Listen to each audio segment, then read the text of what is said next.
بسم الله الرحمن الرحيم الحمد لله رب العالمين والصلاة والسلام على نبينا محمد وعلى آله وأصحابه أجمعين أما بعد.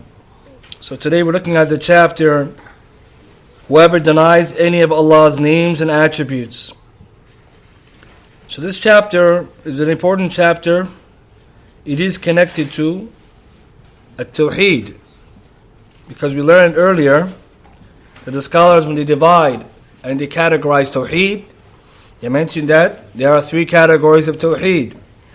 Tawheed al-Rububiyyah, Tawheed of Allah's Lordship, At-Tawheed al-Uluhiyyah, Tawheed of Allah's worship, or we can also refer to as Tawheed al-Ibadah, بنسبة العباد, in terms of the servants, then we would call it Ibadah, for we're giving the Ibadah. And the last one, which is this chapter, Tawheed al-Asma'i wa Sifat, the Tawheed of Allah's names and attributes. So far, and mostly the book, Kitab At-Tawheed, deals with al-Uluhiyyah. Because that which we said earlier was that the Quraysh, they had this problem, that they affirmed Allah's oneness in terms of Him being the only creator, sustainer, and provider. But they had serious issues with giving Allah sole right to worship. In fact, they didn't. And so the book, Kitab At-Tawheed, addresses this, and also the doubts that crept into the Muslim community of associating partners with Allah in different ways. With that being said here, we do also see, and we'll learn in this chapter, that the Quraysh also had some issues with Allah's names and attributes. So a believer is not allowed to detest or deny any of Allah's names and attributes which belong to Him subhanahu wa ta'ala. So Shaykh al-Uthaymeen, he says, rahimahullah, in commentary, that jahad, denial here, it means inkar. And inkar is rejection. So to make inkar, rejection of the names and attributes of Allah, is of two major forms. One of them is rejecting by belying them. Means you outright reject Allah's names and attributes. And this is undoubtedly disbelief. So if someone were to come and deny clearly what Allah has affirmed from Himself and the Messenger sallallahu alaihi wasallam, this is kufr. And it says if a person rejects any of Allah's names or attributes affirmed in the Quran and Sunnah, such as saying Allah has no hand, when Allah did not make istawa, rise over His throne, or that He has no eye, then the individual is a disbeliever by the consensus of the Muslims, because belying the information from Allah and His Messenger is disbelief that expels the culprit or the committer from the path of Islam according to the consensus of the Muslims. So this category is one who outright denies the names and attributes of Allah. So this is obviously something very dangerous, because you can't deny the Kitab and the Sunnah. If Allah says He has a hand in the Quran, or that He speaks, or that He rose over the throne, these are in the ayat of the Quran. So to deny essentially means denying the Quran. And we can't believe in some parts of the book, وَيَكْفُرُونَ بِبَعْضٍ, then disbelieve in other parts. As a believer, we accept all of Islam, whatever is in it of truth, we don't reject. So the group, or amongst the Muslims who fell into this, or the group that fell into this, or like the Jahmiyyah. So Jahm and Safwan and those who followed him, they made inkar of all Allah's names, all attributes, and they detested them absolutely. So this obviously is not the path of the believer, because it means you have to detest the book of Allah, the Sunnah of the Messenger sallallahu alaihi wasallam, which is thabit. The second category is rejection resulting from interpretation. So a type of inkar due to ta'weel, interpretation, interpreting these verses, these ayat, as hadith, in a manner other than its apparent meaning. So he rejects it by giving it an interpretation that contradicts its apparent meaning. So it's very important we differentiate between the two. The first one, clear disbelief. The second one has tafsil, some detailing. So the Shaykh says this category can be divided into further two categories. So when the interpretation given has linguistical justification in the Arabic language, then this does not necessitate disbelief. So for example, Sheikh's going to give us, if someone were to interpret one of Allah's names or attributes in a manner that is against the apparent meaning, then if that interpretation has root in the Arabic language, means in Arabic you can possibly interpret any word, a word like this to mean this, then it's not disbelief or wrong. It's wrong to do it, but it's not disbelief. And the second category is when someone does an interpretation which has no root in the Arabic language, then this is disbelief, or just made up a meaning for the word, which is tantamount to disbelief because it's just another form of denial. So what's important we see here is that this detail helps us because there are groups of Muslims, and we've studied them throughout these lessons and other lessons of Aqeedah throughout the weeks and the lessons that have been going on, that certain groups amongst the Muslims, they detest the names and the attributes of Allah through ta'wil fasid, invalid interpretation. And so do we rule them to be disbelievers?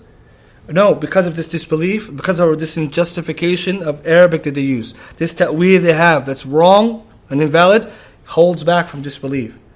But that doesn't mean that they're mistaken. They're not mistaken. They're still mistaken in that. So we need to not interpret the Shaykh's words to mean that just because they didn't fall into disbelief that they're correct in what they did. Because we learned before, we take the names and attributes of Allah, and the Shaykh's going to teach us على معنى ظاهر, upon the apparent meaning, and the names and attributes of Allah are haqiqi, they are real, and carry reality befitting Allah's majesty. So it's very important we don't come and we interpret things without proof, or try to jump to the Arabic interpretation when the meaning is apparent and affirmed by the Prophet sallallahu alaihi wasallam and the Sahaba radiyallahu ta'ala anhum. So Shaykh now gives us an example. Allah says in the Quran, تَجْرِي بِأَعْيُنِنَا, floating under our eyes. Surah Qamar, ayah 14. So here the Shaykh says, floating on our lands. If someone were to say أَعْيُنِنَا, it means lands. So the ark of Nuh will be floating on the lands, not under our eyes. So such an interpretation, the Shaykh says, is disbelief, because he's denying, right, the attribute and making an interpretation which is not fit in Arabic. So a'yun doesn't have any meaning of land in Arabic. So this is someone making up a meaning, attributing it to the verse of Allah and claiming it's Arabic. This is disbelief, he says. However, if someone were to interpret Allah's verse, بَلْ يَدَاهُ مَبْسُوطَتَانِ, nay, but both his hands are widely outstretched, in the meaning of his two hands is the heavens and earth, someone were to assume. Let's say someone said it means the heavens and earth. This is disbelief likewise. But if he said it means favor and power, means Allah's bounty, Allah's power, then this is something which in the Arabic language is possible at times. The word hand or the word yad can carry that meaning. So that latter one, saying that the word yadahu here means the meaning of favor and power, this is possible in Arabic, so it's not disbelief but wrong. But if someone were to say it just means heavens and earth, it's totally wrong and disbelief, because there's no Arabic root for it. So we learn from here too that some of the people of innovation, this is what they do. They go to the Arabic root or the Arabic language, and they try to interpret the verse, the names and attributes of Allah, those which they are not able to affirm immediately or through transcendency or through the intellect, the different means that they come with. So here the Shaykh says, and he gives some example how the word can mean, yad could mean here favor. Nonetheless, why is he making this tafsir? Because some of the major groups of innovation, right, like the group Asha'ira, they do this. So the question some people might have, are we ruling them to be disbelievers? No. Rather we say they're people of innovation. But what they're actually doing of interpretation, the action they're doing is not acceptable. And the interpretation has no root in the Kitab and the Sunnah and the Sahaba radiyallahu ta'ala anhum. And you see how far they go to interpret these things. But we also find that what they're doing is extremely dangerous. Just that alone, sometimes even they fall into the first category, that they may even try to interpret a lie about certain certain words in Arabic or certain meanings that they make up in order to deal with certain attributes that they're not able to affirm. So while the people of knowledge have declared them innovators and held back takfir due to their fasid, their invalid ta'wil, it doesn't mean that they're not treading a dangerous path. It's very important to differentiate. They fall into innovation, but also danger because of what they're doing. So now we benefit that someone who makes inkar of Allah's attributes is now outright a disbeliever. We can't say that. We have to make tafsir. And it's very important we also add to the ahkam here we're talking about is the rules in general. We're not talking about takfir mu'ayyan. You go to someone specifically and you make takfir of them due to what you learn here. This requires knowledge, establishing proof. And for those who are people of knowledge, it's not for us to take this chapter now and then we ask people who are ignorant and laymen and try to accuse them of disbelief. Very important. We have to teach the people. With that being said, another benefit that might come around or come to our mind is that what if someone's ignorant of a name or an attribute of Allah? If someone's ignorant of an attribute of Allah and he denies it due to his ignorance, is that disbelief? And what the people of knowledge, they say is that no, it's not. Because someone is jahil, he's excused in this, that he was ignorant of it, so him not affirming it is not disbelief. So this is important because you might find someone they're ignorant, they might not know this particular attribute of Allah, and they might deny it only out of the ignorance. But you have to explain to them then and clarify to them that this is the name of Allah and His attribute which has to be accepted. The same goes with someone who wasn't aware of it, and due to that didn't affirm it. He was ignorant, he didn't know that was the attribute of Allah. But can't rule him to be disbeliever because they didn't know. Because of course, always when we talk about these things, you have to be preceded with knowledge. So Shaykh al-Islam Ibn Taymiyyah rahimahullah, before him Ibn Abdul Qaadir, they mentioned that someone who denied an attribute of Allah out of ignorance is not a disbeliever. And some of the proofs they bring is that sometimes Sahaba would ask Rasul sallallahu alayhi wa sallam about the qadr of Allah, the decree of Allah. They believed in it, they affirmed it, but the details of it they didn't know until they asked and they got the answer. So the state they were asking, they didn't know the full extent of the qadr of Allah. That didn't dictate that they were disbelievers while asking. Another example Shaykh al-Islam he uses is the man who, in the Hadith Bukhari, a Muslim, he asked his children to burn him at the end of his life. And then later on when Allah resurrected him, asked him why he did that, he mentioned out of fear of Allah. But he did it not knowing Allah can bring him back together. So he had some issue regarding the qudra of Allah, the ability of Allah. But here, it didn't dictate that he was disbeliever. He was ignorant of that. Allah showed him that he can, ala kulli shayin qadir. And after Allah forgave him. So these are instances that proves that someone who's ignorant of a particular attribute does not necessitate disbelief. But of course, we need to teach the people, and we need to educate them, because a lot of people are not aware of this chapter regarding Allah's names and attributes. And many have fallen into error and mistake. The Shaykh then says, in any of Allah's names, so asma is the plural of ism, and refers to here a name. In Arabic, scholars differ in terms of the origin of the word ism, right, the name. Some say it comes from the word sumu, and some sima. But the difference is here, it depends on which school of grammarians you are listening or who are narrating it. So the Basriyun and the Kufiyun, they differ in terms of the origin of the word ism. But Shaykh al-Uthaymeen says that in conclusion, the most correct opinion is that it can come from both words, no problem. So the word sumu would mean ascension, something's elevated. Whereas sima here would mean something is an alama, it's a sign. Nonetheless, he says then the attributes, referring to the attributes of Allah, the Almighty and Sublime. And the difference between the name and an attribute is that Allah took the names while the attributes are what He is characterized with. So this is one of the ways to differentiate the farq between ism and a sifa of Allah subhanahu wa ta'ala, is that a name is an attribute Allah took. The name, He says Allah took the names while the attributes are what He is characterized with. So essentially Allah subhanahu wa ta'ala is described by His names, described by His sifat, His attributes, and He chose these names. Now, when you look at this, you see scholars, they also mention different interpretation or different ways to approach the difference between names and attributes. So some of them have said that difference between them is more than that, or different, but the difference would be that when it comes to Allah's name both indicates His name and His attribute. Whereas an attribute will only indicate an attribute. It does not necessarily indicate Allah's name. Some mention this. And some they have mentioned different things. So no doubt there's different ways of looking at how you would differentiate between a name and attribute. So for example, the primitive community, they mentioned that the ism of Allah, a name of Allah indicates two things. So it indicates that of Allah, the essence of Allah, with this name, that He has this name. And also a particular attribute that He has, subhanahu wa ta'ala. Whereas the sifa, it doesn't. So that's important because the sifat, or when they get there, don't have the same particular rulings as that is the asma. It's differences. So the Shaykh said, Al-ism ma tusamma bihi Allah. The name is that which we call Allah by. We call Allah by this name. He said, Al-ism ma tusamma bihi Allah. A name is that which we call Allah by. وَالصِّفَ مَا اتصف بِهِ. And an attribute is that which we attribute or characterize Allah with. Now the Shaykh, because this chapter is about Asma wa Sifat, he goes into a bahath or buhuth, particular mabahith, studies in the names and attributes of Allah. So everyone should pay attention to this because Shaykh did this because a lot of people, they have doubts. Even though the chapter here is about detesting them, the Shaykh used the opportunity to give us the qawa'id regarding the names and attributes of Allah. And before we begin, we want to recommend the brothers that they read this Kitab, and if they're able to study it, Qawa'id al-Muthla of Shaykh al-Uthaymeen himself, rahimahullah, which is translated as the beautiful names and attributes of Allah, important principles to remember, or the exemplary principles in relation to Allah's names and attributes, which I think before, when our brother Muawiyah, he went through in summarized version.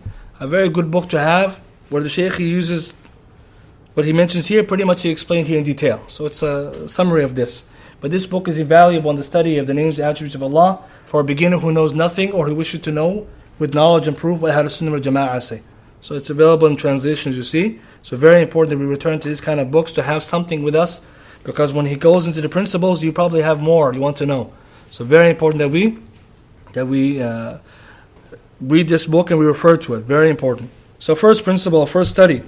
The names of Allah are proper names and attributes, and not proper names alone. Thus, for the aspects of their pointing to Allah's essence, the exalted, they are proper names. And from the perspective of pointing to the attributes entailed in the name, they are attributes. Unlike our names, a person may name his child Muhammad, for example. Another one is Ali, without noting the meaning of the attribute. So first benefit we learn, the names of Allah are proper names, which belong to Allah. وَلِلَّهِ الْأَسْمَاءُ الْحُسْنَى. And what they indicate is a name and an attribute. So it indicates both. For every name Allah has subhanahu wa ta'ala, it's a proper name belonging to Allah. وَلِلَّهِ الْأَسْمَاءُ الْحُسْنَى. And including this in the attribute, it's not just a name alone. Whereas for us, you could be called Muhammad, and you might not be a praiseworthy one. And see a difference?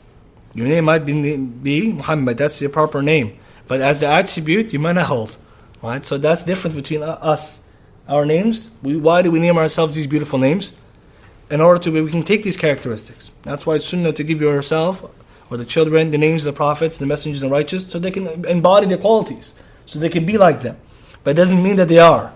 So if someone has a very good name, doesn't mean that he has that attribute. Whereas Allah, whatever name he has, subhanahu wa ta'ala, it necessitates that he has that attribute with perfection. Sifat al-Ulya, a lofty one. So Shaykh gives examples. He says here, Al-Ali, which means the all exalted. Allah's Al-Aliyu. So because of this, what it means is he has transcendency in both his attribute and his essence. Fi dhatihi and sifatihi. Allah Al-Aziz, the most powerful. Indicates again, Allah is the most powerful. So he has this name and he has this attribute. An example, Al-Hakim. He has this name, Al-Hakim, the all-wise, and he has Hikmah, Dhu Hikmah, the one who possesses utmost and perfect wisdom. And what we now take, Shaykh says that we point, a benefit now we learn, is that there are three types. When it comes to names pointing to Allah's attributes, there are three types. Three types of dalala, or three types of indication. And this is actually something with the ulama and usul al-fiqh they cover. And we will cover this actually in the lesson we will begin tomorrow. In Risala al-Latifa fi usul al-fiqh of Shaykh Sa'di. But because the Shaykh mentions it here, we will get into it anyways. So we can mention it in summary. So now the Shaykh is going to talk about something called ad-dalala, which in Arabic translates to indications. Right? So when we see word, they indicate things. So something has a dalil for something, or it's a dal, it's pointing to something, it has dalala. So we need to know what are the different types of indications in Arabic, or in the Sharia. And this is something with the ulama of usul, the ulama of foundations, and even the logicians they got into. And so in the summary, the Shaykh is going to give us the major three which we need to know. But there are others, and so inshallah we bear with me when we're explaining this, if it gets confusing or not. So here, Shaykh says there are three types. So the first one, that which is applicable. That is, the name pointing to an entire meaning itself. So here, he's talking about something called dalala al-mutabaqa.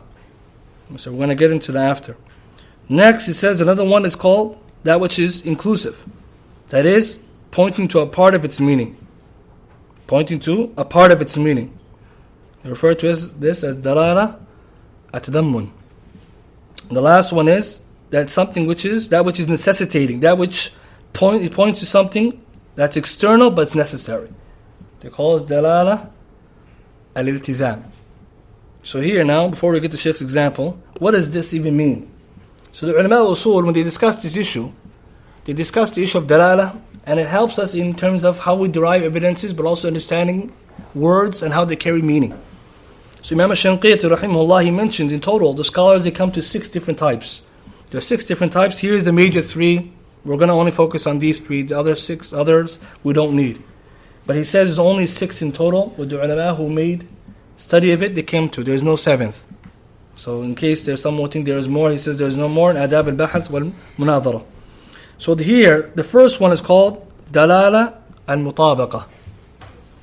Essentially what it means is that if you have a word, it can give you a meaning of itself, means all its meaning. جميع معناه. If you have a word, when you say something gives you indication that's applicable, mutabaqa means it gives you its entire meaning. Indication of a word that gives its complete meaning. When you give, for example, the word man, rajul, it gives you what meaning? It gives you a meaning of a man, male, who is adult. So when you use the word rajul and you say man, we all have to understand we're talking about a male who's an adult. Not a child, but he's reached the age of adulthood. So this would be called mutabaqa. It's in line with the word itself in all its possible meanings. The difference between this one and the next one is you're only giving some of its meaning. It's called the dalala at-tadammun, where you're giving a word, it's only indicating partial meaning. It gives you partial meaning. I'll give you an example after. You have a word, but with this word you only have a partial meaning that's being indicated, not its entire meaning. And the last one was called al-iltizam, which is you have a word, it's giving you a meaning not found in and of itself, but kharij minhu, outside of itself. But due to you affirming this word and this meaning, you have to necessarily understand and accept the necessary meaning that comes out of it. So now, the Shaykh gives us his example, so we follow it. Example, Allah's name, Al-Khaliq.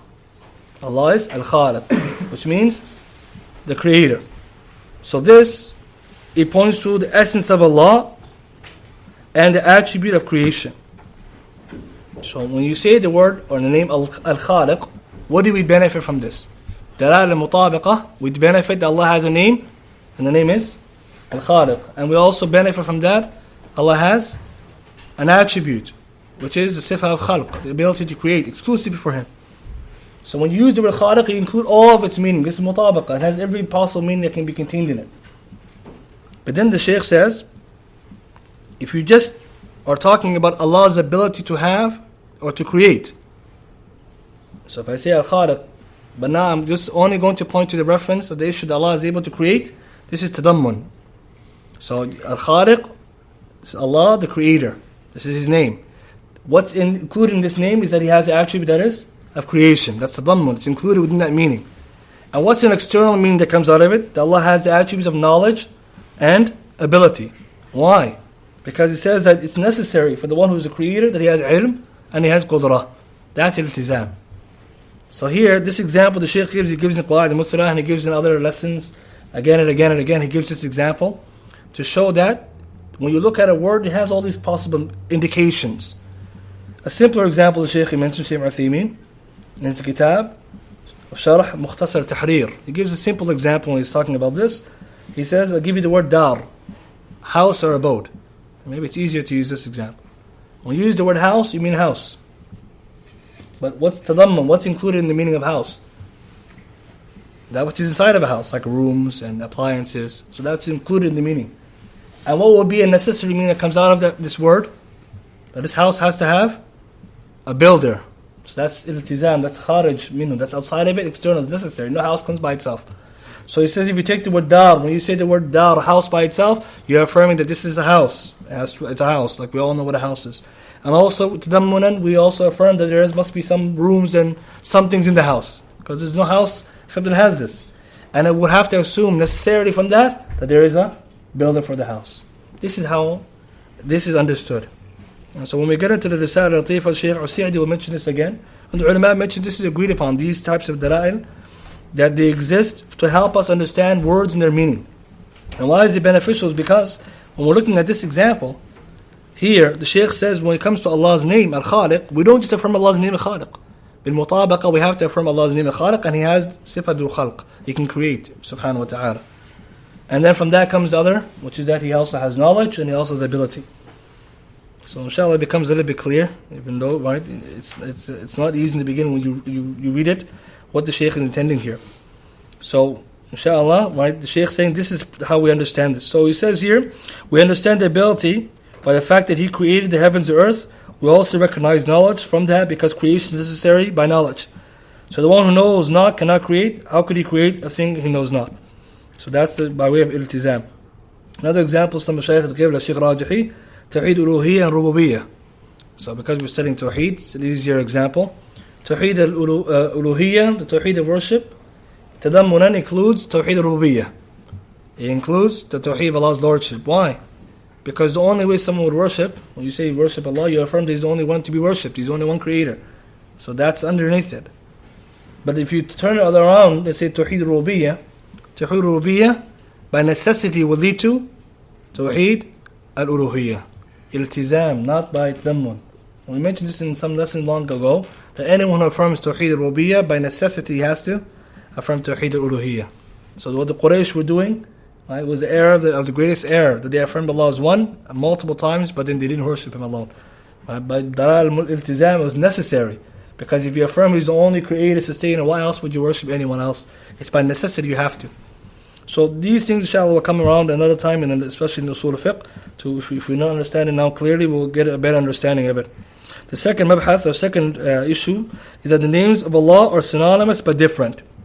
So the synonymous means that those wordings differ, but their meanings are the same. And so the different are those whose wordings and meanings are different. So essentially, Allah's names are synonymous because they all point to Allah's essence. All of Allah's attributes point to that of Allah, Allah subhanahu wa ta'ala.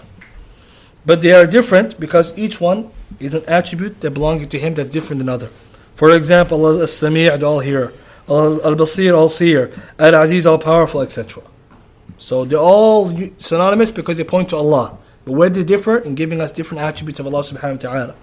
And as a rule of thumb, if something or someone has a lot of qualities and attributes, it points to the loftiness and greatness of that individual. So when we talk about Allah subhanahu wa ta'ala, He has so many attributes. What does it prove? His loftiness and His greatness. So if a human being, in our example, had many titles, doctor, engineer, husband, father, you name it, it's more sharaf for that person. So possessing many names is honor. For Allah, He has so many attributes, subhanahu wa ta'ala, so many names. It proves His greatest of honor. So this is why if you were to read them, you see, subhanallah, Allah has given Himself all these names. Allah, He belongs to greatest perfection and honor.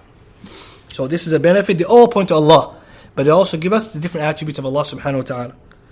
And so by extension, if you study these names and attributes, what happens? You draw nearer to Allah. You love Him more, subhanahu wa ta'ala, because you know Him. And they're all pointing you to Allah, and they're also showing you the greatness of Him. The third study is that the names of Allah are not limited to a particular number. The evidence for that is the hadith Ibn Mas'ud. It's a popular hadith, authentic. It's a dua. The Prophet ﷺ used to make supplication, "O Allah, I am your slave, the son of your slave, the son of your slave girl." Until he said, "I ask you by every name that is yours, which you named yourself, or which you have revealed in your book, or you taught anyone among your creatures, or that you kept to yourself in the knowledge of the unseen with you." So the shahid's the last part. That you kept to yourself in the knowledge of the unseen. So this proves that there are some names we don't know. So the person who said Allah has only 99 names is mistaken. The scholars, they agree. You have to believe Allah has 99 special names. It means if you were to memorize them and practice them and adhere to them, Allah will give you Jannah. But that doesn't mean Allah only has 99 names. So making hasr, restricting them is incorrect. Because Rasulullah ﷺ is teaching us here to raise dua, Allah has names that He only knows. And if you look in the book, for example, Qawaid al-Musalah, if you look, Shaykh counts more. By himself, when he counts the different hadith ayat, he gets 100 and something. And different scholars did the same. They counted all the authentic names and attributes of Allah, names, and they get to more than 99. So it also goes in line with what we have evidences. Because if someone says only 99, and you present him 103 or 110, he's going to get confused. And so what we understand is these now are 99. He says the hadith, Allah has 99 names. Whoever knows them into paradise, it does not mean that He doesn't have more names. It rather means that whoever knows amongst His names 99. So if you know 99 names and you practice them, means you adhere to what they necessitate, you enter paradise. The fourth study, any of Allah's names points to essence and meaning are explained as explained earlier. So it's obligatory to believe it as one of the names and believe the attribute it entails and the meaning that the attribute shows of effect.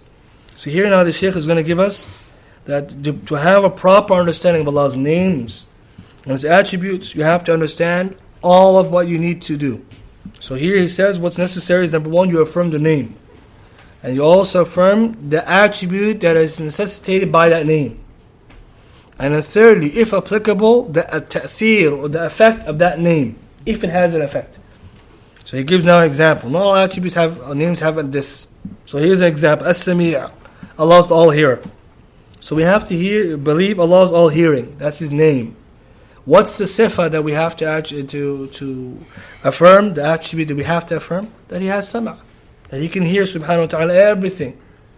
And the last part is the effect that comes by this, who is Allah subhanahu wa ta'ala. He hears everything, and all that we say, and all that we hide, anything can be heard, Allah hears it. And so therefore we should also then beware of what we say. And we have to beware of what we do in terms of our speech. So he says here, the example, Surah Mujadila, Ayah 1. Surah Mujadila, Ayah 1. But if the name, some names, they don't give you this kind of effect, then you just affirm both the name and the attribute alone. Example, Al-Azim, Allah is the Almighty. So you affirm the name Al-Azim for Allah and His sifa that He has azamah, He has magnitude and greatness. But there's no effect that comes after it. So not all of the attribute names are transitive, this is the English word, that they carry an effect onto something else. Al-Basir will be like As-Sami'. Al-Basir is like As-Sami'. Allah's Al-Basir, so you have to affirm the name. And Allah sees, that's the attribute. And what's the effect? Everything that can be seen, Allah sees. So even He sees us now, He sees what we do, what we hide. So what's the effect on us as the believers? That we also be wary of what we do. So here's the benefit that if the attribute has its transitive nature, you have to affirm that. We don't say, as the people of innovation, they go so far as to just affirm names without meaning. So they say Allah is As-Sami' bidun Sama'. It makes no sense and it's an insult to say Allah is all hearing without hearing, let alone the effect of hearing. They say Allah is hearing with no hearing. So imagine where they're coming from and where they went to this extreme, where the Ahlul Sunnah say we complete with perfection. We believe in all of it. And this is what was meant by the ulama say when it says, وَمَنْ أَحْصَاهَا, whoever, he enumerates Allah's names. It doesn't mean you read the list. It doesn't mean you get a list of Allah's 99 names, you read them out loud, as some people do. This is a mistake. What it means is that you understand it and you apply it in your life. So if you know Allah is As-Sami', you don't say a swear word, ever. Because Allah hears everything you say, but under your breath or loudly. The same, Allah is Al-Basir. You're not going to do and see or go or whatever haram. Allah He sees. وَالسَّمِيعُ بَصِيرٌ. So this is important. This is what's meant. Whoever knows them, who enumerates them, not he just reads them. It's a very important benefit. Then the Shaykh mentions last part in relation to the names.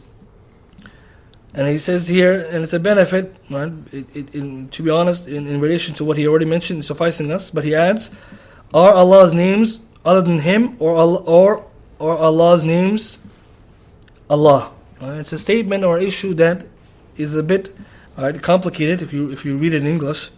But essentially what he's saying is, when you have Allah's name, is it indicating Him or is it indicating the name itself? So the Shaykh says here, when you look carefully, sometimes depending on the context, it can carry different meanings. I'll give you an example. He said, if someone said to you, write in Allah's name, and you wrote in Allah's name, then the intended thing here is the name and not the named. You're writing Allah's name, Bismillah. You're not writing Allah. But other times, someone may intend a word, somebody's name, but you intend the person himself, not just the name. So what he's saying here doesn't contradict what Ahlul Sunnah wal Jama'ah they say, al-ism lil-musamma. That's the conclusion we should take away, because this might be confusing for some of us. What does Ahlul Sunnah wal Jama'ah say about Allah's names or anyone's name? Al-ism lil-musamma. Names belong to that which they're named by. So you should write that down and know that that's the position of Ahlul Sunnah. Later on, when you study more in Aqeedah, you learn all the different things that people have said. It's a bit complicated in the beginning, but to be honest, we as beginners, we will suffice with this much. Al-ism lil-musamma. And what that means is Allah subhanahu wa ta'ala, He belongs to Him, the names. So some people in innovation came and they tried to confuse people with this, with different wordings. Saying like ism li ghayr musamma, that the name is not indicating the one who's been named, or it's not for the one being named. And essentially, Ahmed and other of the ulama Ahlul Sunnah, when they heard this, they made it very clear. We don't get into all these things. Al-Ism lil-Musamma. What's the dalil? Because they came to Imam Ahmad with this, and Imam Ahmad said the proof. We just say, we Ahl Sunnah say before us, means our scholars and the Sahaba, and what people after they continue to say, وَلِلَّهِ الْأَسْمَاءُ الْحُسْنَى. Belonging to Allah is the best and most beautiful names. So وَلِلَّهِ. So here, Al-Ism lil-Musamma. وَلِلَّهِ الْأَسْمَاءُ الْحُسْنَى. So don't confuse people with the other things, because essentially when you study it, you understand later on what they were intending and why this became a controversial statement to say other than this. But as beginners, we'll just suffice with this much. But the Shaykh is just mentioning something. What he's saying here doesn't conflict with the position of Ahl Sunnah.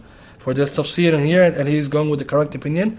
But because we are studying at the beginner level, we will just avoid complicating things. As for Allah's attributes, there are three major things we should know. Number one, Allah has attributes that can be divided into three. There's many principles, but here are the ones that we need to pay attention to. So we mentioned this before too. Allah has sifat that are dhatiyya. Some of His attributes are essence-based. Some ulama call it ma'nawiyya. So some of the attributes of Allah are essence-based, essence-related. Other attributes are actions-related. Sifat al-fi'liyya, relation to an action. And the last one, which some of us might or might not know, is sifat al-khabariyya, attributes that are information-related or report-related. Now what does this mean? We said before, Allah's attributes can be divided in these categories, Ahl Sunnah wal Jama'ah accept all of Allah's attributes. We don't say, as some people in innovation mistakenly have done, they choose some sifat over others. So for example, some they came with the intellect and said, that which the intellect can affirm, we affirm. And that led them to affirming the sifat al-dhatiyya, few of them, and rejecting the fi'liyya, or making ta'wil of them. As Ahl Sunnah, we come with ithbat, and we affirm Allah's names and attributes as it should be. So what are the essence-based attributes? Like, he says, Shaykh says, the essence-based attributes are those which are connected to Allah's essence. He has and will always possess them. Such as hearing. Right? All hearing. That's an example of a sifa. That's dhatiyya. It's connected to Allah's dhat, Allah's essence. Always with Allah, cannot be separated from Allah. Allah always possesses them. The next one, sifatul fi'liyya. Action-related attributes. So they are connected to Allah's irada and mashiyah, Allah's will. So if He wills, He will do it. If He wills, He will not do it. We mentioned examples before, like Allah's descending, nuzul. Allah's rising over the throne. Allah's speech. Even though we said before, how do the ulama categorize Allah's speech? What kind of sifa is it? Kalam of Allah? Huh? Both, mashallah. There we go. So it can be both. So dhatiyya and fi'liyya. So there are some that do both. And if you remember this, we mentioned this before. Some of the attributes, they fall into both. So Allah has always been and continues to be a speaker, one who can speak. But when He speaks at a particular time, whoever He wishes, that's the type of fi'l connected to the will. So action with the attributes, we affirm them. Befitting Allah and His majesty, we don't deny them. Remember, we don't go into tashbih, resembling, and tamtheel, and takyif, which we'll get to. That's not allowed. The last one is the sifat al-khabariyya. And what are those, and how do they deal with what we already mentioned? So some Shaykh says that these are synonymous to what we say in relation to human beings as limbs and parts. In relation to us, we call them limbs and parts. But for Allah, we can't use that terminology. Ab'ad. We can't say Allah has parts. And so for us, Shaykh gives an example. For us, for example, our hands and legs, we call these limbs for us. For Allah, He says, the Shaykh says, these are attributes which are affirmed and only affirmed because authentic reports have come, like Allah's hand, the Shaykh says, Allah's shin, Allah's eye, Allah's face. So these are called sifatul khabariyya. Some of the people of knowledge said these are still dhatiyya, because they're always with Allah subhanahu wa ta'ala. They never are not connected to His will. And Allah say we call it khabariyya because authentic reports come to affirm us, otherwise we will not know that. So this is important. So if some will say, well, how come you affirm face, eye, shin and hand? What about some other attributes? So we respond to them by saying that we don't have authentic reports for that. This chapter is tawqifiyya, revelation based. So we have authentic reports, therefore we put these categories in sifat al-khabariyya. If someone has authentic proof to affirm another one, we'll affirm it, but we don't have. So very important, those people who come and say, how can Ahl Sunnah affirm this for Allah and not that?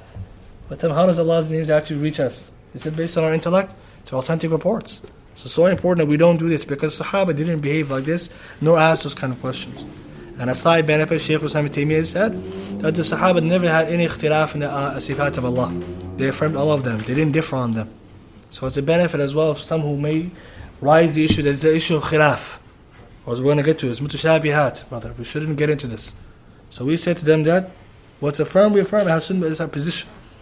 Second benefit, that the attributes are wider, are more than the names. If someone were to ask which are more, Allah's names or attributes, we say the attributes. Sifat, awsa', they're more spacious and vast than the asma.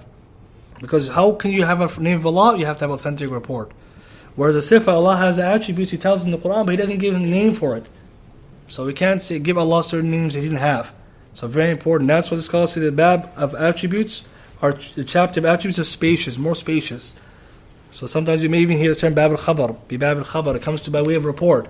So you can describe Allah in a certain manner, which is not necessarily a name, but it befits Allah. Or Allah described Himself with certain attributes, but He didn't give a name. So we don't come and try to derive one for Him. So some scholars did this, but this is not the correct way.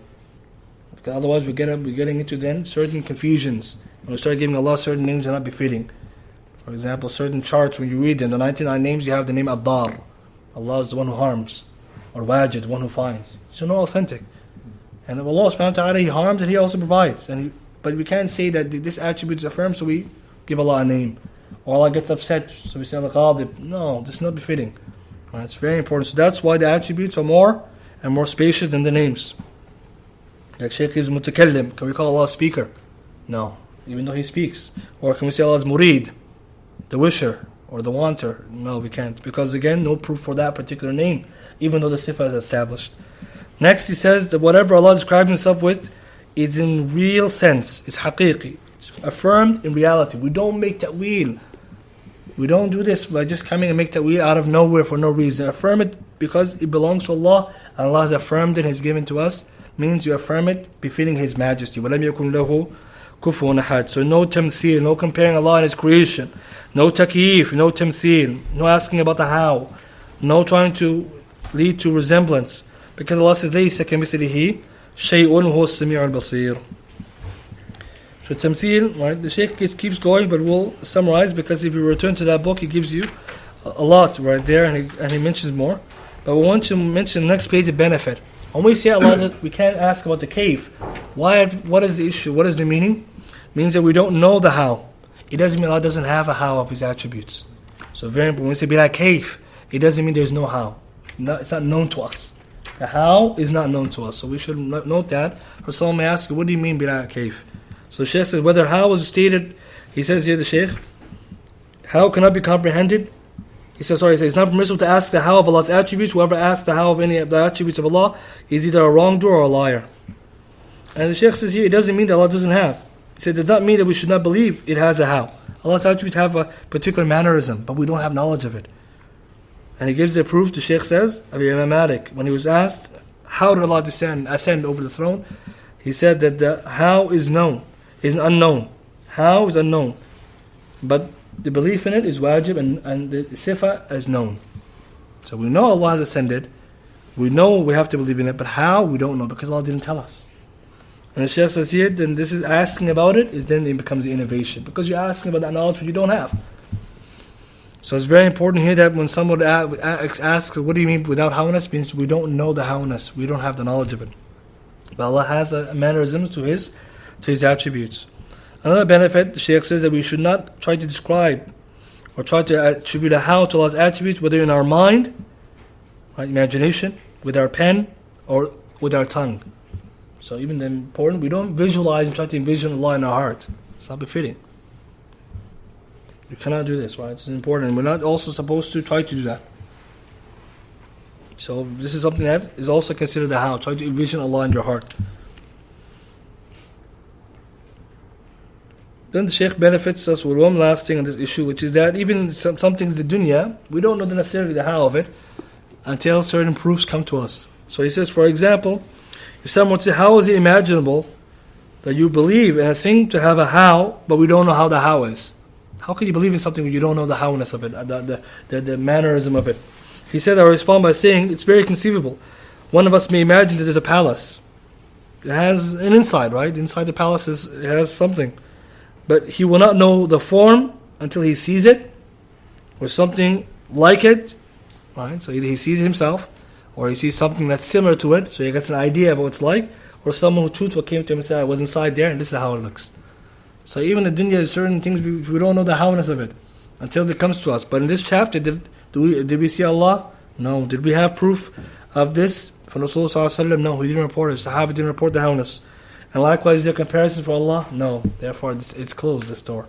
And so we benefit from here. Even then, it's not even logical to claim that, because the Shaykh says here that even something in the dunya we can't envision, or we don't know the howness until it comes to us this way. So this chapter here is about rejecting Allah's attributes. Allah says, وَهُمْ يَكْفُرُونَ بِالرَّحْمَنِ. The Quraysh, they disbelieved in the most merciful. What does this mean? They disbelieved in the name Ar-Rahman. And why did they disbelieve in it? Is because they didn't affirm all of Allah's names and attributes. The Quraysh, they had an issue with this. So while they affirm Allah's name, Allah, and they believe He is the only Lord, controlling the universe, this name, they disbelieved in it. So Shaykh says it means disbelieve the name, not Allah. Because Allah says, وَإِنْ سَأَلْتُمْ مَنْ خَلَقَ السَّمَاوَاتِ وَالْأَرْضِ لَيَقُولُنَّ اللَّهِ. They affirm Allah's name. They say Allah created the heavens and earth. But Ar-Rahman, we don't know Ar-Rahman. Because the ayah says, وَمَا الرَّحْمَنِ. Who's Ar-Rahman? Hadith, right, of Suhail ibn Amr. The Prophet ﷺ was doing the treaty of Hudaybiyah. He told the scholar to write down Bismillah ar-Rahman ar-Rahim, in the name of Allah, the most beneficent, most merciful. Thereupon Suhail said, as for Rahman, by Allah, I don't know who or what it is, but write in your name, O Allah. So he said, Ar-Rahman adri. I said, I don't know this. So write Allah, Bismillah, or in the name of Allahumma, in the name of Allah. So it proves that they didn't believe in Ar-Rahman. So this is disbelief, it's a type of disbelief. So we also benefit from this, that Quraysh had a problem in Uluhiyyah and Asma wa Sifat. It wasn't that they believed in or affirmed all of Allah's names and attributes. They detested some. So this is a chapter which is not allowed. And remember the Masail al-Jahiliyyah we covered long ago. In the aspects of days of ignorance, this is one of them. And the aspect of days of ignorance is that they used to deny the attributes of Allah subhanahu wa ta'ala. You see now where it comes from. What is the origin of this practice? From the Quraysh, from the pagans. So this is not the way of Ahl Sunnah.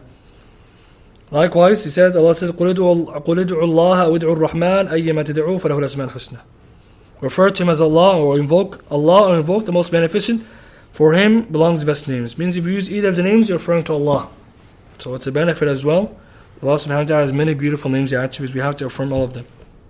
Shahid is, Allah says also in Surah Ra'd, وَهُمْ يَكْفُرُونَ بِالرَّحْمَنِ. They used to disbelieve in Ar-Rahman, means this name, which is proof that this action of inkar, detesting or rejecting Allah's names and attributes, is disbelief. Another proof Shaykh brings now is the hadith in Bukhari. Ali radiallahu ta'ala anhu, it's athar, not a hadith. Tell the people, or narrate to the people what they can understand. Would you desire that Allah and His Messenger be belied? So here is a very important narration Bukhari narrates, that we should inform and admonish people in accordance with that which they can understand. And so the Shaykh, he explains this, that this is why for wisdom, during sermons, the khutbah, is that you should not dumbfound the people with what they cannot comprehend. So it's fiqh. You should rather invite them gradually until the intellect becomes strong. So it's a benefit here. When you talk to people, you're giving them da'wah, you don't tell them everything about Islam that you know. You don't tell them something you just learned yesterday about Islam, and you go and tell someone who doesn't know anything about Islam. Because maybe you yourself didn't understand it well. Or opposite, you narrate to some people who are new to Islam the details of the Sharia that get them doubts and confused, and they leave Islam. So even a da'i, he has to have hikmah. And ilm, he has to go with the darruj, gradual progression, very important. So in the khutbah, what was the sunnah of the Messenger sallallahu alaihi wasallam? He didn't narrate to people about everything. Ibn Qayyim Zad Ma'ad said rather he used to teach the people the shara'i', the basics, foundations of this religion. Today, sadly, we have khutbahs where people are talking about political issues of, regarding doubts. They're talking about everything but the basics. And we know in the community people don't know how to make wudu properly, and yet we have rants of political nature and these things, which is not befitting. So we see a benefit here, hadithun nas ma ya'rifun. Ali is telling us, radiallahu ta'ala, narrate to the people that which they are familiar with. Because what is the fear? That if we don't, and you Kitab Allah wa Rasul, they will disbelieve in Allah's Messenger because you brought something they can't comprehend. And what they can't comprehend, mankind's nature is that they reject it and disbelieve in it. And even you find often when we talk to people even about the correct methodology of Islam, step by step. If we tell everything that we know, then what's going to happen? Or immediately jump to a complicated issue, a khilafat that's very delicate. The person won't understand but also won't believe you and doesn't want anything to do with this. Because he doesn't understand. All he knows is, for example, the Muslims are one. They had the Ummah Wahida. That's all he knows maybe. So for him to come and explain to him all different groups and what they did and what they didn't do, he gets overwhelmed, gets scared and he leaves. Maybe it's because he thinks he's misguided himself. Whereas if you gradually showed him what the haqq looks like, what it is upon, that he become able to determine what is haqq and batil himself through knowledge and through understanding. We have to be very careful with this, especially in these environments we're here. We're talking to people, they ask you something, you take with hikmah, pay attention to what we're saying to people. And so some scholars even they derive from this that even when narrating awam, you don't narrate them certain things which are no benefit. So certain kutub like here is Kitab At-Tawheed, it's our aqidah. It's better we read and we teach people this than we go to books about qasas or about stories. Or we teach the people about things that are far out. But there are heart softeners. And then actually if you go to Fath al-Majid, he mentions certain kutub of Ibn Jawzi. He says this is example. Shaykh Muhammad bin Salih himself took his view to teach certain books to the awam like this, which are stories and about tawbah and heart softening. When people don't know the basics, you say he was very against this. Instead, rather we go to the basics. It doesn't mean you can't teach heart softeners and you can't narrate stories that are authentic and correct or experiences, but you don't teach people this is their da'wah. And that's why the scholars warn against the storytellers. Because in the storytellers, they would tell people, number one, fabrications, and even if they were authentic, they would be above the level of the people. Sometimes they bring an amazing story, and then someone may ask a question, how does it reconcile between this and this ayah? And then the storyteller doesn't know either. Everybody's confused. So what was the benefit of the story? We're all confused now. We don't know how to deal with the story. And it happens. Some stories find them, if you listen to all of them, you get confused at the end. What's the intent? What's the benefit?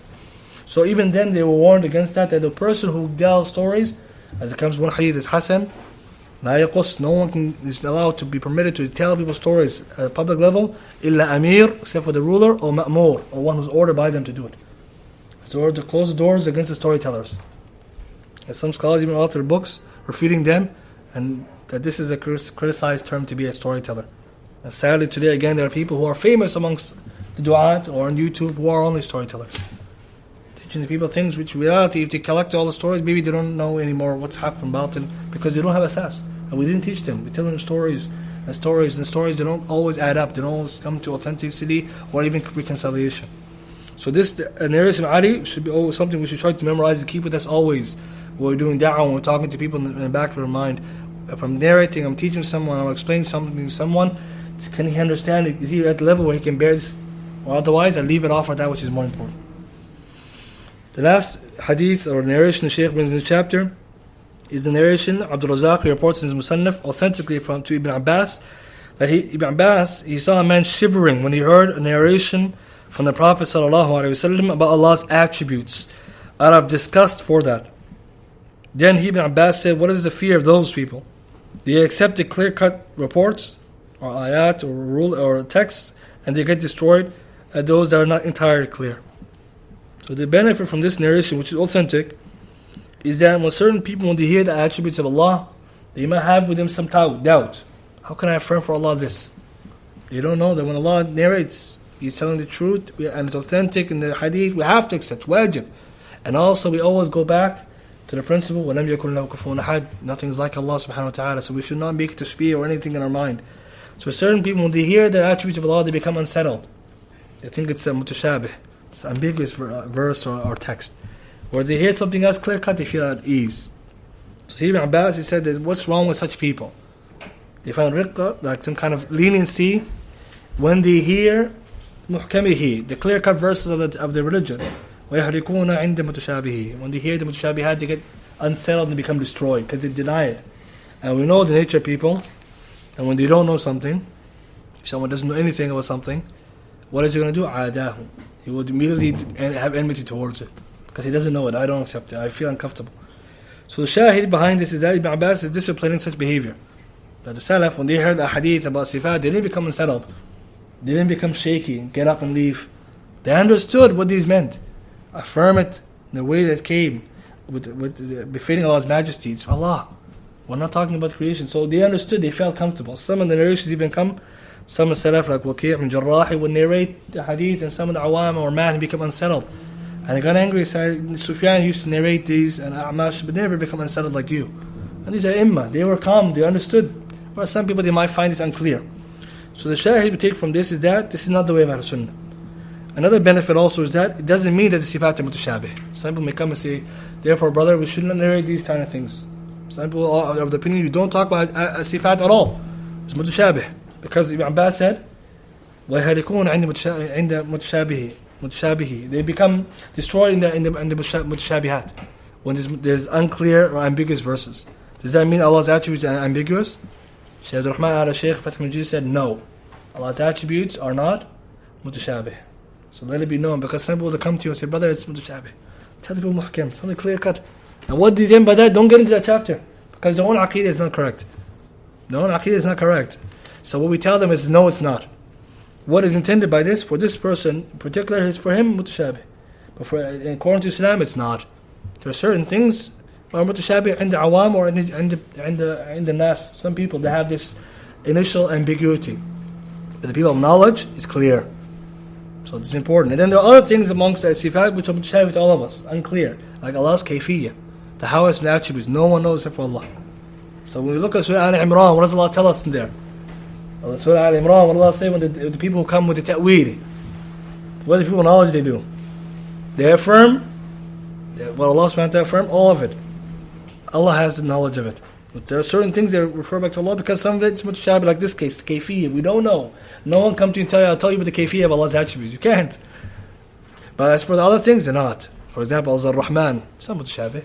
Ar-Rahim, Al-Hakim. But maybe a beginner, he might say, I don't know Allah subhanahu wa ta'ala laughs. I don't know. He gets unsettled when he hears that. Maybe hear a hadith, Allah laughs at some people. He says, SubhanAllah, I don't know this hadith. He gets confused. For him, it is. But for him, knowledge is not. So very important that we don't use this chapter, this narration falsely and try to say now we can bring to people and say this is mutashabih, brother. Asma sifat should not get in it. It's not befitting. No, we say this chapter. Look, Ibn Abbas is narrating a hadith about sifat. The Ahlul Sunnah teach about sifat. They don't hide it. And so those people who try to run away from this topic, we see actually they're opposing the way of the Sahaba. Ibn Abbas, when he was narrating here, the man became unsettled, then he corrected him. So if he was not allowed to go into his chapter, Ibn Abbas would not be narrating such things, and the Sahaba and Salaf would not be doing that. And we benefit in summation of this. The Quraysh and the people, where Allah is addressing here, who disbelieved in the attribute of Ar-Rahman, this is not the way of Ahlul Sunnah. Inkar is not allowed in Allah's name and attribute. And we also benefit that as opposite, because this is the way of the people of Jahiliyyah, we make affirmation of Allah's name and attributes.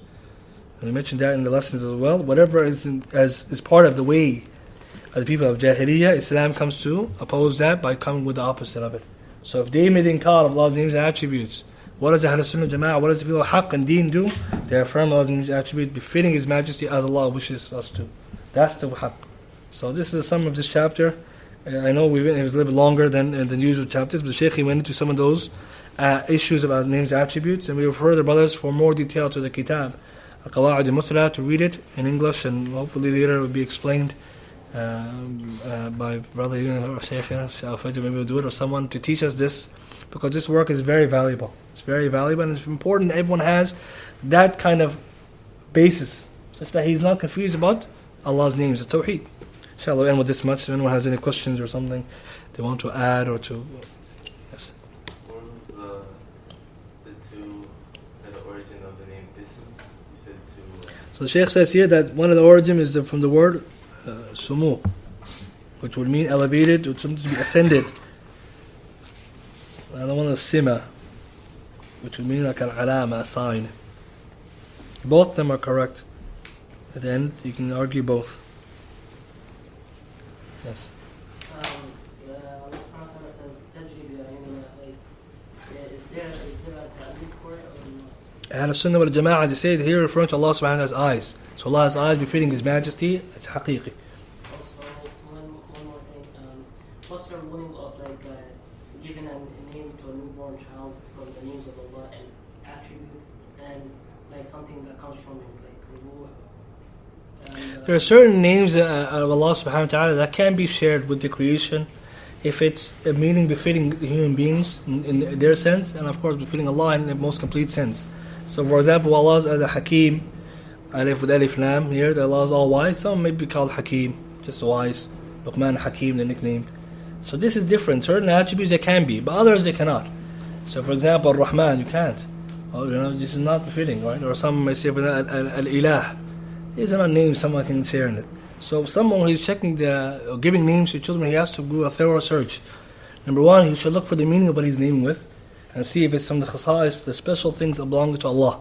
Because we said before, what is Tawheed? Giving Allah that which is specific to Him. So if it's specific to Him, you have to be careful. And secondly, is there a meaning that can come out that can be doubtful? For example, some people give a name that's doubtful. You don't want a name like this. You want a name that's clear. And also, we also look for what's the best practice. So Rasulullah taught us the best of names, for males at least, Abdullah and Abdul Rahman. So we do this, we go and we try to give our names like this, the names of Sahaba, names of Prophets. There's so much more we can name from. But today, unfortunately, people are naming and they're finding different names and things that are sometimes not befitting. In fact, sometimes you even get questioned, what is the main ruling on this name? So it should not be the situation. Someone should choose the best name. Right? So if it's one of those names where it can be shared between the creation and is befitted, means befitting human beings in their meaning with Allah, the best meaning that it can be given. But if it's not, you're not allowed to. So you have to do a thorough research. Be very careful. Regarding like the things that come from Allah subhanahu wa ta'ala, like Yadullah, Rahmatullah, Wahhaab. Yeah, so these are not names befitting to a human being, right? So, names Yadullah, and like this, it's not befitting these names, yeah. If someone who stays away from this, he gives the person a name that number one, it should be a name which Rasulullah he used to prefer to choose. He used to choose names to people before us. So for example, he named one Sahaba's son Ibrahim, another one Yusuf, names like this. So we have to follow the righteous before us. And these names, not names that are carrying meanings that are doubtful. And also names we start with Abdul something of Allah's names. This is the best.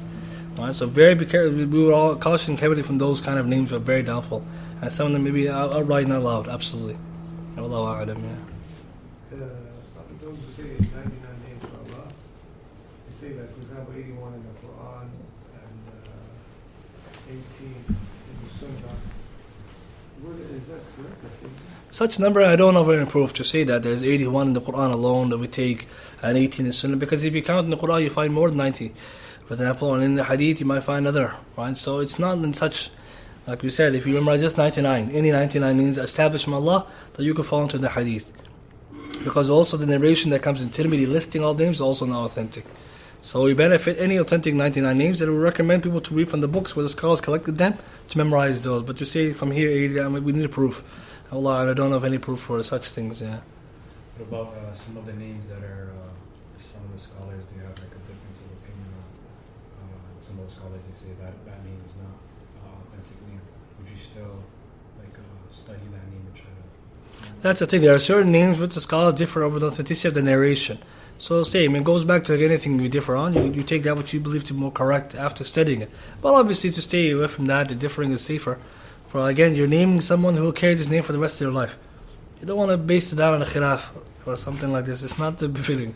It's not befitting. Especially nowadays, we have actually a problem. People, they name and they don't look to the meaning. It's a mistake, right? They have to know the meaning of the name. Because sometimes the name may have no meaning. And it could be even a meaning that's bad. But they didn't know. So if there's a khilaf, we'll say it's best to avoid and pick that which is clear. And again, to follow Rasul Sallallahu Alaihi Wasallam Sunnah, which is to pick the names of the prophets and messengers. And the Sahaba, we should pick from their names and the people after us. Because what is also a benefit from the names, as Ibn Qayyim mentions, every child, he takes a share of the name. He takes a portion of the name he has.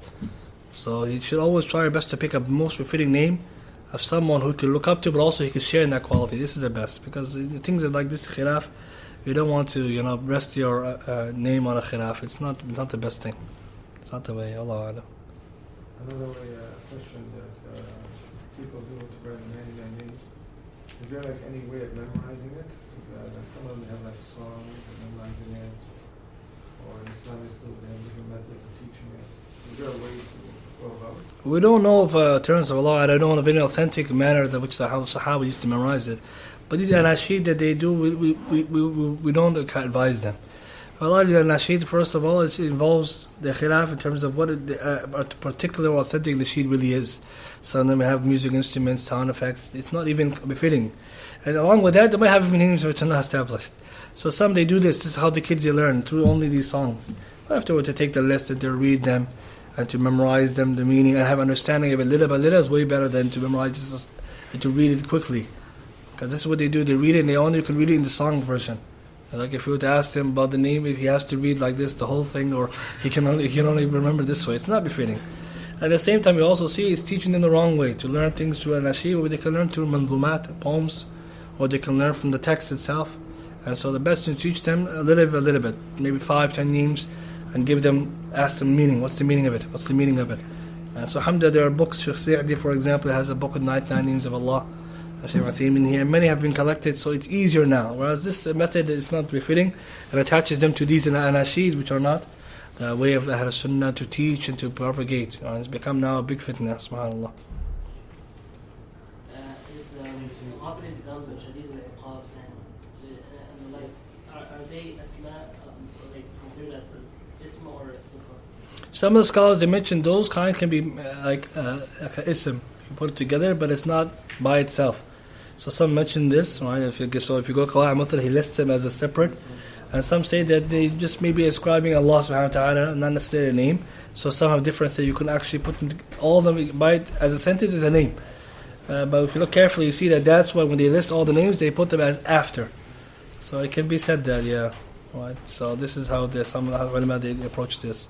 And so you return back to this book, you'll see it as well, how to, with examples of those. Wallahu a'lam. So what's your opinion on some of the names which has Allah at the end of it? What's that? The name is traditionally attached with Qullah, but they cannot attach with it. So, for example, Kalimullah. Yeah, you see, those kind of names we should avoid, yeah. Because at the end of the day, this is Bab al-Sharaf. We know sometimes we connect, like in Mudaf ilayh, you're connecting the name to Allah subhanahu wa ta'ala, but sometimes also it's a bit exaggerated. It becomes now, for example, certain things they might connect something to Allah, and it's not even firm for Allah subhanahu wa ta'ala himself. Or they make it become doubtful. Some you find names that the meaning is very far. So it's best to away from those names and pick one which is clear. I know certain cultures they have this tendency to choose those kind of names over others. But so when it comes to names, the language, so scholars differ. It has to be in Arabic or not. Some say they have to, whereas others they say it's best it can be in any language, a name, as long as the meaning is good. So this is as long as it doesn't have any connotation. Exactly. Something shirk or something disputable is not allowed to have, but if it's in any other language and the meaning is fine, it's acceptable. Some say it has to be Arabic. Wallahu a'lam, the proof for that is not necessarily there. Some say this is all names that we know. But we know some of the names of the prophets were not originally Arabic, so some say that the meaning is good, inshallah, it's fine. And this is what we see in most of the Muslims, how they do what they name their language, as long as the meaning is fine. The key is there, because if we don't know the meaning, and also if it's not resembling disbelievers, a name which is specific to them, this is another thing we should not name with, yeah. What about naming like the English counterpart version of the name of maybe like naming your kid Jesus instead of Isa? Yeah, you see, this is something born from some bigger problem, which is of being afraid, right, of calling your kid the name of the one that which Allah used. So if you say Jesus or Isa, someone might not be confuse you for maybe a Muslim. So we say this is a bigger problem which we'll have, which might be inferior. Say if I call him this, he will say this. So Isa we're talking about. This is one of the best names you can give. If you say Jesus, what will be the first thing that comes to your mind? And also why? What's the basis behind that? What's the intention? So we say some people they overthink things and say, oh, but this will happen, that. Allah is the one who protects us and gives us aid and power and success. We should not be to this level. And also becoming so afraid that we even try to give names. Some give names which are so far that no one will say anything about it. Right? So they say this is not the way. This is not the befitting way. And we should also be careful of what we're doing. What's the intention? Some people they do this because they want to better fit in. But the problem we say when you hear your name, what you identify with, is Muslim or not Muslim. So no one wants to be saying, what's your name? You say it's Jesus, are you Muslim? It's not something that we want to arouse. Unfortunately, this is something that's also happening. So we advise the people to pick the names the way the Rasul picked it. Pick it the way Allah subhanahu wa ta'ala, He wishes is best and more rewarding. We only have maybe a few more chapters. Right now we're in somewhere towards, when it comes to the chapters, about maybe it's 10 to 15, not even, but 10 or so, maybe 15 page chapters, yeah. Second volume, yeah. So right now I think less than 51, is it, or 50? The brothers have the starting date, the date for starting. I think it was a year, so I counted actually. Now we've been doing this. Right, Ameen. سبحانك وبحمدك أشهد أن لا إله إلا أنت أستغفرك وأتوب إليك.